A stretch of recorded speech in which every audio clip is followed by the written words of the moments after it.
Grombrindal. Today we're going to take this absolute mad lad across the world in search of the foulest beasts of the darkness. No, not the elves this time, it's going to be demons. Of all shapes and sizes, we're going to go and hunt them down, and if we see them, we're taking them out. And we're going to use one special tool that demons typically hate the most. Holy fire, or just regular fire. Both work fairly well. We'll use only weapons that...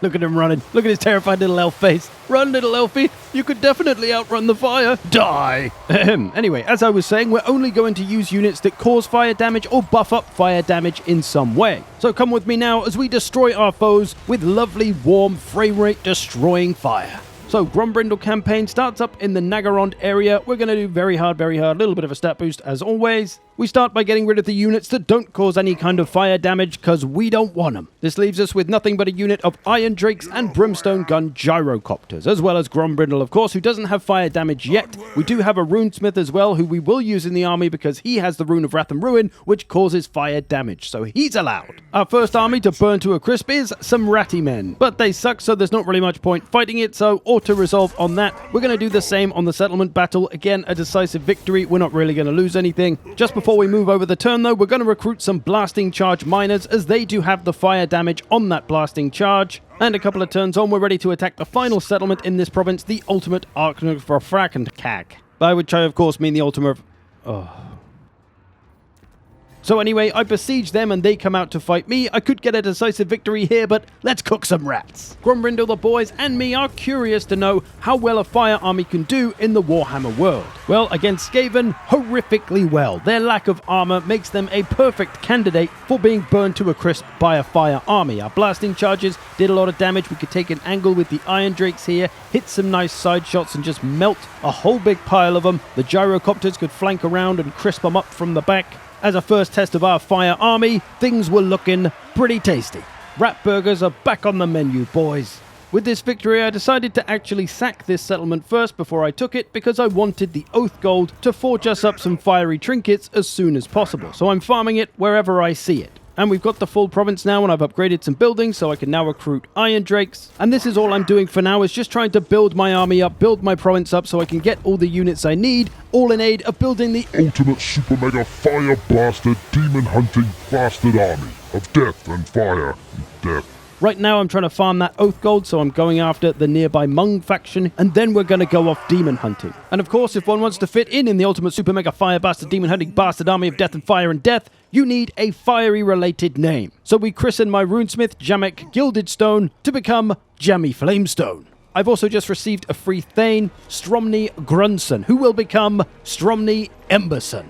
Lovely, the fire gods are pleased. I was, of course, also putting skill points into anything that buffs up my fire units, like Fire and Fury here. I then sent Stromny to go and scout the area ahead to see what we had. There was a big Mung army. They tried to sneak past us weirdly. I decided it was time for a Chaos Cookout. I could get a decisive victory, but let's see what our fiery boys can do, particularly against an infantry-heavy rush army that is just going to come straight at us. Will we have the time to use all our Iron Drakes? I positioned them out front in this weird little formation with some miners behind with the blasting charges. They could use those to slow down the enemy, giving the Iron Drakes time to fall back behind the miners, like so. But those cheeky Chaos boys did sneak through in places, getting after my Iron Drakes, but I could split them up and they could support each other like this, so it worked quite well. And it was very important to have them doing the bulk of the damage because Lord knows miners are only going to do so much. So with the power of fire and good spacing, we got this done pretty comfy. Over the next turn, I foolishly didn't take out the remainder of that army, and it came back to haunt me when I was stood near a settlement, which brought the garrison into the fight, but we could get an auto-resolve close victory, so I took that and raised that settlement, got them out of there. And at this point, I'd finally gathered enough Oath Gold for the Rune of Fire, which will enable flaming attacks and give some base weapon damage. So I'm going to pop one of those on Grombrindal himself, so he's got fire damage now, and then on my other two heroes as well. And now everyone's set in the ultimate super mega fire bastard demon hunting bastard army of death and fire and death. Now, it wouldn't be a campaign of mine if there weren't some stupid f***ing elves to kill. So here comes Malekith to declare war on me and satiate my daily desire for elf death. Over the next few turns, I hurry back to defend my lands, only to find 2 stinking elf stacks ready to attack the Altar of Ultimate Darkness. Over the turn, they do besiege me, and I see what the fight is like. It's a Pyrrhic victory auto-resolve if I want it, losing a few of my miners, which isn't a huge deal, and looking at their armies, they do have a lot of armor-piercing missiles, including a scheisse ton of shades, which I have no real way to disrupt, so I don't like my chances there. I'm just going to take the auto-resolve. So with those two out the way, I'm now going to sit back and recruit. I can get the Ekrund miners as well. I'm now going to take the Age of Vengeance skill point for Grombrindal as well, which will give plus 35% speed to my entire army and a little armor piercing damage, and also rouse the engineers, which gives ammunition melee defense and 20% missile strength to Iron Drakes and War Machines. Nasty. Now the final 2 components I want to get for the ultimate super mega fire bastard demon hunting bastard army of death and fire and death is more brimstone gyrocopters and the flame cannon. So we're kind of waiting around for those to be built. I've just recruited myself a master engineer as well so he can buff up the missile units. He is Rorek Stoutpeak, but no. We rechristen him Wreck Burnpeak. Now at this point, before I leave and go demon hunting, I want to knock down Malekith a little bit, make his faction a little weaker, so we can either beat him into submission and get some peace so he'll leave us alone, or we can at least hold them off while I'm away. So I start moving towards Harkoldra, but that demon bitch Valkyr has sent an army down, so now I'm torn between taking out this elf settlement or going back and defending mine. But as hard as it was to not go and kill elves, I decided to go back and defend my settlement as it only had a 12 garrison. Over the turns, the army decided to run itself into the middle of nowhere and then attacked me. It was a pretty low tier army overall though, so we just bonked that on the head and got on with our day. Now at this point is where I took it to the elves. I went and took Harkolder, raised that to the ground, went down to Rakdu Gorge, raised that to the ground, and then headed over to Nagaron to see if I could have a chance at taking that out, because if I could, it would hurt them greatly. As it's Malekith's starting position, it's going to be the most built-up settlement. There was an army in the settlement, so I waited in ambush, but unfortunately it didn't work and they came out and attacked me. I could get a Pyrrhic victory again though. Too many shades for me to try and take this on. I don't think I could actually win that. Plus, I just want to get to the demon hunting bit now. I don't want to be fighting the elves for this entire campaign, so I'm just trying to get all this over and done with as quickly as possible. Going to auto this siege, get Nagaron done with. Gained a nice rune to allow someone to do some direct damage, so we'll probably stick that on Grombrindal. I've also gained a bunch of other nice upgrades over these turns as well. The Thane getting the Ironbeard skill. This will give him flammable, so he'll cause a 20% weakness to fire to whatever he attacks. That'll work nicely with his fire damage. 50% extra ammo for Iron Drakes and Miners, so that's more blasting charges, and a fire resistance as well. And then we're going to get another 15% speed on our missile units, courtesy of the Master Engineer. That'll go nicely with the 35 from Grombrindal, so our units are going to be pretty speedy, mostly serving to help keep them alive. And then I've been taking all the tech to buff up my Iron Drakes and such as well, so more reload speed and all that for them. Our army is beefing up very nicely. Now at this point, I head back home, start re-recruiting what I've lost. A couple of gyrocopters, some miners. I'm going to get the Dragonback Slayers, who are not fire-causing themselves, but they do give a weakness to fire in whatever they attack, so that'll work nicely with all our other units. And finally, we finished construction on the tier 4 building to allow us to get flame cannons, so we're going to get a couple of those. And oh, of course, we can't forget the old warriors of Dragonfire Pass, who have fire damage, so they are a nice fiery centerpiece for our front line. And with that, the ultimate super mega fire bastard demon hunting bastard army of death and fire and death is ready.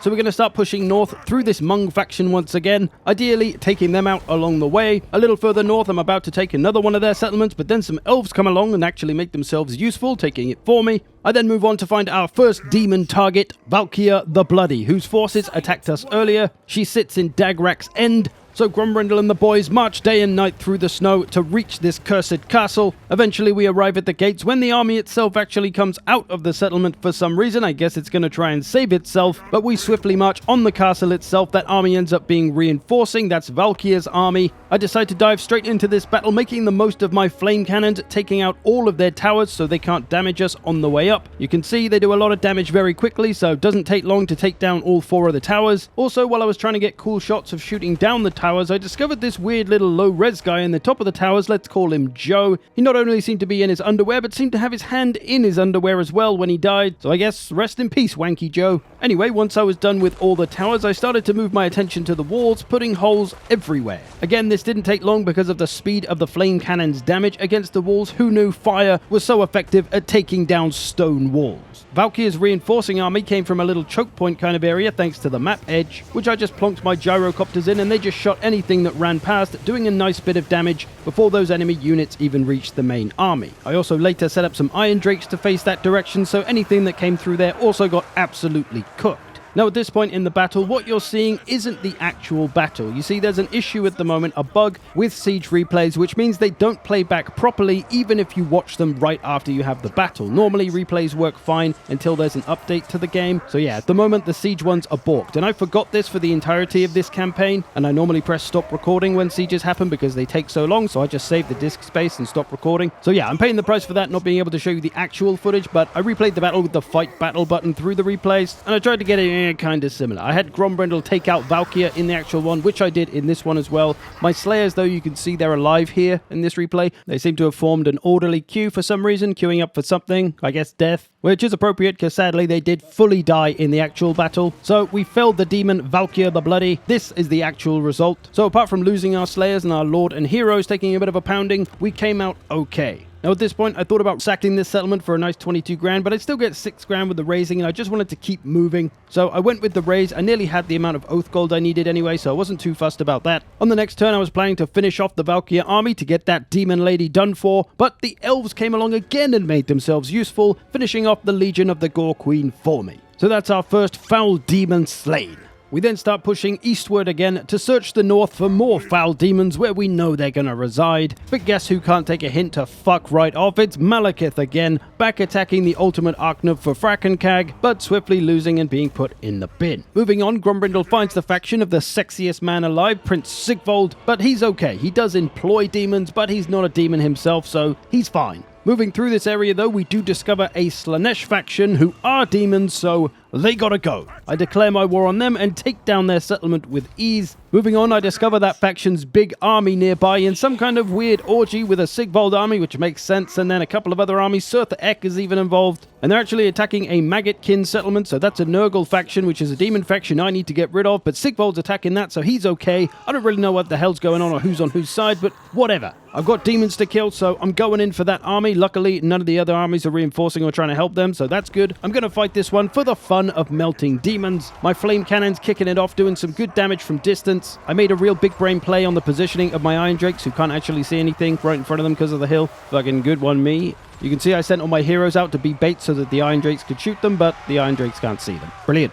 The blasting charges still work nicely though, doing some good damage to what they can hit, which is especially effective on all these lightly armored enemies, especially this Lord that just got hammered and lost about 60% of her health in one volley. Very nice. Despite my blunder, luckily those blasting charges and the gyrocopters were able to pick up the slack of the blind Iron Drakes, and as predicted, it was a decisive victory, with all the demons dying, just as the fire gods intended. Malekith's faction was still determined to embarrass itself further, still trying to attack the altar of ultimate Frakenkag, and still failing miserably. Now, as Sigvold seems to have 3 armies on top of this Nurgle faction, I'm going to assume he's got that covered, and I'm going to move on. As I do though, I find even more Sigvold armies and a Nurgle army that owns that settlement. It's Epidemius himself, the Tallyman of Pestilence, not the Maggotkin stupid. I prepare to go to war with him, but once again over the turn, someone else has done my work for me, as Epidemius takes out a Sigvold army, but then another one of Sigvold armies takes out Epidemius, and there's more demons dead and I didn't have to do anything. But then I move on to find a faction that I actually want to do something about, the Demons of Chaos, the perfect demon faction for me to take care of, hopefully without anyone else's goddamn help. So I declare my war on their leader Garalus and attack the Cliff of Beasts, destroying that with ease, letting them know I'm coming for them. I then push on to the undefended Blackrock settlement, although it does have a big garrison, but nothing our fire boys can't take down. Bilious Cliffs is also undefended, so fucking yoink.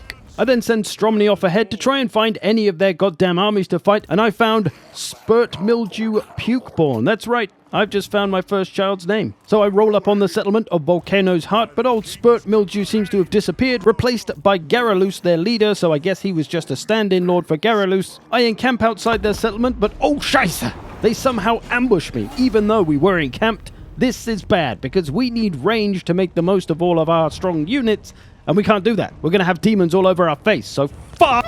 Right off the bat, we're under massive pressure from all sides. I need to try and protect my Iron Drakes, if nothing else, using my miners in a box to try and protect them, and the miners won't be able to use their blasting charges. My flame cannons are absolutely fucked. Not to mention that most of this enemy army is regiment of renowned units, including the Hellforged Host, who are one of the strongest melee infantries in the game. While some of my Iron Drakes do get caught up, a couple of units do break free and get some space to do something. My gyrocopters are doing what work they can from the skies when they're not harassed by screamers. We do get some Iron Drake flames flying, flying towards the festering stooges. We can target those more lightly armored units to make the most of our fire damage. I also get another unit of Iron Drakes going after the Lord Garalus, who is attacked by my Thane with the flammable ability, so he's got an extra 20% weakness to fire. I get Grombrindal involved in taking him down as well, and eventually we do get rid of the Lord, which is huge against these demon armies. Now we just need to finish off what's left. Grombrindal is well happy.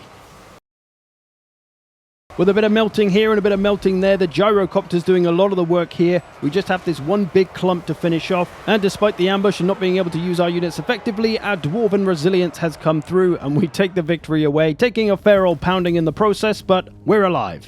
We then go and finish off the remainder of that army, go and take Volcano's Heart and raise that to the ground, and then trundle on down to another undefended settlement, the Tower of Flies, and raise that to the ground. Our Flame Boys just got a little bit stronger as well with the Darwi Firepower skill point. I'm also once again preparing to fend off another Malekith army, but the garrison here is pretty chunky with 19 units. However, my other two settlements aren't quite as safe, although they can't really reach Eldar Spire, but they could reach Drakla Spire, which isn't quite as well defended with only a 16 garrison, so I'm going to recruit a Lord here and give him a few units just to bolster that southern border. And of course, he needs a fire-appropriate name, Finn Firebeard. I then started moving more eastward to try and finish the Demons of Chaos off and found one of their armies in the ocean with my second child's name, Fornica Quitla Ixu Aksho, who very kindly came ashore on the next turn and swiftly died. Garalus then realized that my fire and fury was coming for his stupid face next and asked for peace, which I of course swiftly denied, as I also denied another goddamn Dark Elf army that came to take the Ultima of Ultimate Darkness. I then moved on to the possibly final settlement of the Demons of Chaos, the Crystal Spires, where we found their leader Garalus, who we made Gara fucking dead. I did actually decide to sack this settlement for 19 grand as well, and then take it just so that I could re-recruit the Dragonback Slayers. I then abandoned the settlement and carried on with my demon hunting. Over the turn though, it finally happened. Malekith came with 2 full stacks, potentially able to take down the Altar of Arknov Darkness. This was actually pretty concerning. They got a lot of good units here, a lot of armor-piercing missiles, a bunch of War Hydra, Malekith himself, who's going to be pretty tough. Oh, scheisse! Now, I did fight this, and guess what? It was probably one of the best sieges I've ever actually played. But also, guess what? Remember earlier when I told you that the siege replays don't work properly and I stopped recording during sieges? Yeah.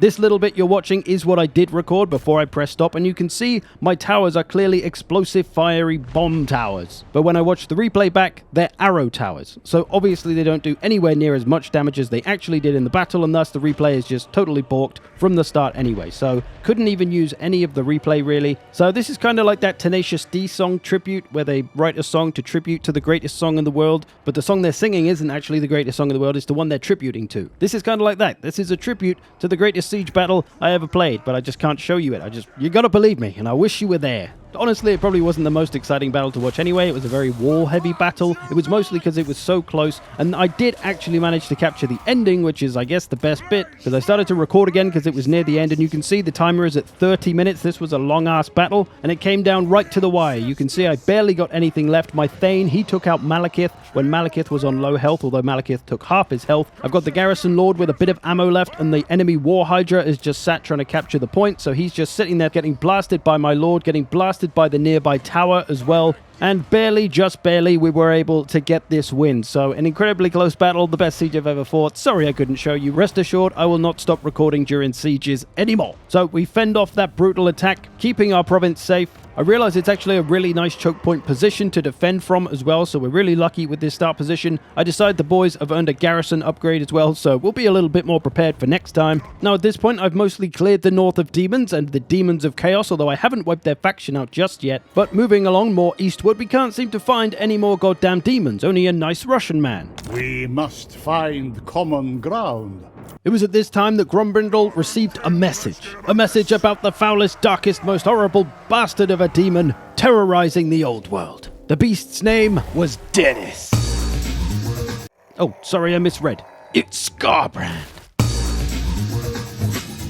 He resides in the Barrier Isles, so it's a fair old trek away, but how could Grombrindal refuse such a challenge? So he took to the seas and headed for the Uzkulak Canal, making the trip southwards towards the Barrier Isles. Back home, Malekith's boys were still at it, attacking the ultimate altar of Ardnurks of Fakenklag, still failing miserably, of course, but it seemed that finally Malekith had rubbed both of his brain cells together to figure out, hey, you could attack me from the other direction. And while I do have a nice garrison here in Finn Firebeard with a few Iron Drakes, I am going to recruit the Akrand Miners, who we lost earlier, just to bolster my defenses. Grombrindal has been sailing down the Stink River to try and get towards the Barrier Idols, and over the turns, of course, that Malekith army comes for us. They do have a pretty tough army, got some Blackguard, got some big units in there, got Malekith himself, who's a bit of a beast at this point, so this could be a toughie. I set up a missile platform with all my missiles facing in that direction, ready to blast whatever comes that way, which is the biggest part of the enemy army. There's lots of strong infantry, a couple of Medusa blood rack bitch things, and then there's a couple of other smaller forces coming in from different directions, but I do have a blocker behind me, so they can't get to me in a hurry, and I decided to defend at this point because it can have 4 arrow towers, so that's a nice bit of extra support for our boys. The enemy infantry moving up just gets absolutely blasted by my 5 or so units of missiles. The Medusas have been a bit of a problem taking us out from range. We can't really shoot them back and do damage very well, only a little bit at a time, and they're slowly wearing down our barricade. Eventually they do edge a bit closer and we can start to put some damage on them then, but the rest of the army is arriving from another direction now, so we gotta deal with them. There's a War Hydra coming, some Blackguard, but our flames are at the ready for all the large stuff. We do have the advantage that our boys are vertically challenged, shall we say, so shooting over them is very easy to hit those Charybdis and War Hydra. We also have Finn Firebeard on the field as well, a Slayer of course, so he's ready to take down anything large. So the combination of Fire and Finnbeard gets rid of those big boys fairly quickly. Nice bit of crossfire there. There is a lot of infantry to deal with though. We are getting slightly worn down now. We still do have a few blasting charges to go though, so that's going to help with the infantry. Eventually though, the damn problem himself arrives. Malekith, he's the reason the favor bar still sits just about in their favor. But if there's one dwarf that ain't afraid of no elf, it's Finn Firebeard going straight after Malekith, and with his hard work and a little help from some flamey friends, it does take a while, but eventually we do get Malekith beaten down, and although a very tough Pyrrhic victory, we do come out with the victory all the same. And of course it wouldn't be an end turn to this campaign without the Dark Elves once again attacking the ultimate altar of ultimate darkness. But enough is enough. I decide if I just sit here, they're just going to keep coming at me forever, so we need to take it to them. I've got the money to do so now, just about. So I'm going to build Finn Firebeard his own ultimate super mega fire bastard, elf hunting bastard army of death and fire and death, and go and melt Malekith's stupid knob off. Back in the east, Grombrindal is coming to the end of the Stink River, only to find some filthy Nurgle boys right there. Now, we don't have the time to go and take the whole faction out, but we can take the time out of our day to go and sack one of their settlements. We need the money, we don't like demons. It's the perfect combo. I then arrive round at Lybaris to find it's owned by dwarves, good old friendly dwarves. Would you like to be friends, brother? No? Okay, never mind. Don't mind us then, we'll just pass through your lands. Oh, more demons to sack along the way, I see. Finn Firebeard's army is nearly ready to take it to Malekith, but first I've got him a master engineer to scout for him that needs a renaming. So Rorek Burdrick will become, of course, Rorek Burndick. Perfectly named for what we intend to do to Malekith. So Finn starts making moves to take out some elf settlements and weaken that faction so they leave us a goddamn lone. Maybe we could even wipe them out. Grombrindal's going to start to move inland. We are going to sack this little Tzeentch faction along the way, because why the hell not? Fuck you, demons. But over the turn, things take a twist as a Skarbrand army seems to appear just to the north. Could it be the beast himself or just one of his generals? It's a full stack, it's a little scary, and on my turn I check it out and oh scheisse! It is the beast himself, Dennis the Exiled. And he's level 49. Oh good, yay, and he's got a lot of cavalry, just what we need with our ranged heavy army. This is gonna be perfect. Despite the beast's advantages, we stand in his face ready to take him on. He goes and takes another one of our dwarf non-friend settlements. So you know we gotta take it to him. We could defeat him right here. But that won't be the end of it. We'll still have to go and take out the rest of his faction so he doesn't come back. But we're gonna take him right here. We could get a close victory or to resolve, but of course we gotta fight him. Now, as I mentioned, his army has a lot of cavalry, which is heavily occupying both of his flanks. I'm spreading my ranged boys out so the cavalry won't be able to get more than one unit at a time. Gyrocopters pushing up early to try and put some hurt on some of that cavalry. One of their cultist heroes has very kindly charged straight up into the front line to get swiftly melted. Very nice of him. They do have the Hellforged host, but are blasting charges, making a nice mess of their infantry. I put a couple of heroes out on one flank to try and stop some of the cavalry, and the flame cannon can hopefully help take them out. Otherwise, the Iron Drake's doing some good work in the center, taking out some Minotaurs here, melting them down. And then, of course, there's the matter of Skarbrand himself, who at the moment hasn't really taken much damage at all. So I'm sending the Slayers over, who are, of course, anti-large, but also give that fire weakness so they can help support the Iron Drakes that can start to focus Skarbrand. On the right-hand side, we're stopping the cavalry fairly well, so not going too badly. The gyrocopters on the other side took out the other bunch of cavalry for the most part, and now it's just a case of taking down the beast himself. The Slayers are on the job. Grombrindal's now joined in. We got that extra fire damage coming in for him as well. Got some flames on him, and eventually he does start to melt away.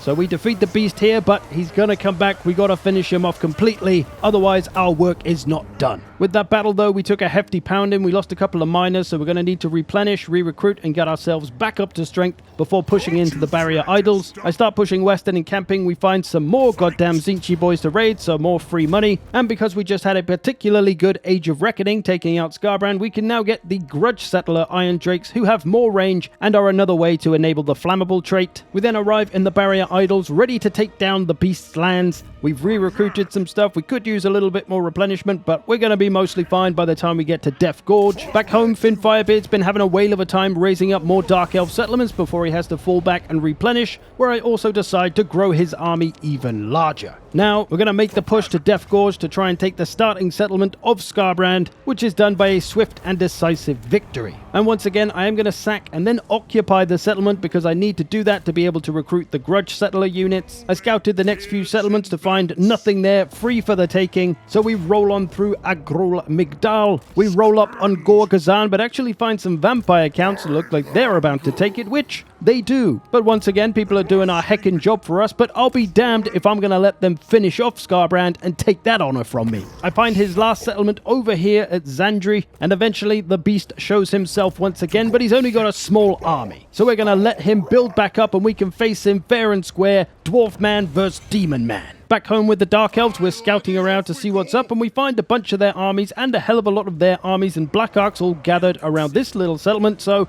unlikely we're going to be able to completely take them out, but we'll destroy what we can while we can. Skarbrand started to recruit some Chaos Warriors, so he was getting ready for the final confrontation. Eventually, I underweighted myself over there and even took myself out of encamp stance because I get extra leadership and melee defense when I'm in that stance and he attacks me, so I didn't want to take that advantage. I wanted to fight him fairly and squarely. In the open field, Grombrindal stands there with his arms out. Come on then, you demon fuck. And does the beast oblige? Of course he does. He's got a full stack of Chaos Warriors and Regiments of Renown. Let's go. Once again, I send out the gyrocopters first. They've got some pretty strong units, especially these Knights of the Brazen Throne on the flank. We got to try and wear them down before they reach us if we can. Grombrindal stands out front of the army, ready to take on Skarbrand 1v1 in the open field, in the middle of the battle. Just those two. He orders nobody to touch Skarbrand but him, although some flame cannons didn't quite get those orders in time as these flames randomly hit him in the face, but they didn't do a lot, so it's a 1v1. Grombrindal popping all of his abilities. He's going to need every advantage he can take to fell the level 50 Dennis Brand. Otherwise, the fire is flying all over the place on the rest of the enemy army. Absolutely melted the Hellforged host there. Utterly glorious. We're holding the line pretty well, holding together. We got those Knights of the Brazen Throne taken out with the gyrocopters. The flame cannons doing good work all over the place. And Grombrindal actually winning the fight here versus Skarbrand. Skarbrand nearly down to half health. Grombrindal only lost a little bit, but the beast, scared of his own demise, calls in some of his Chaos Warrior boys to help him, and the 1v1's over. But we're going to make him regret that, as now he's opened himself up to the holy fire of Grimnir. And with a few scorching volleys from a few Iron Drakes, the Grudge Settlers, Grombrindal still in there doing his work. The beast is finally properly felled, with Grombrindal making his name as the greatest demon hunter with the ultimate super mega fire bastard demon hunting bastard army of death and fire and death. From here, the final demons were melted away and sent back to their netherworlds, never to bother us for a while, because, you know, you can't kill demons, really. Although this demon, not actually disappearing, was this even a demon? Was this just a man in a demon suit? With this glorious victory, we go and take the final settlement of Zandri from the exiles of Khorne, and they are no more. We've done it. We felled the greatest beast of them all and brought a little bit of peace to the people of the deserts. Well, there we go. I hope you've enjoyed this. Thanks for watching. If you'd like to support this channel, do consider checking out the channel memberships or Patreon. If you want some more of this stuff, I got a whole playlist right here. I'll see you in the future.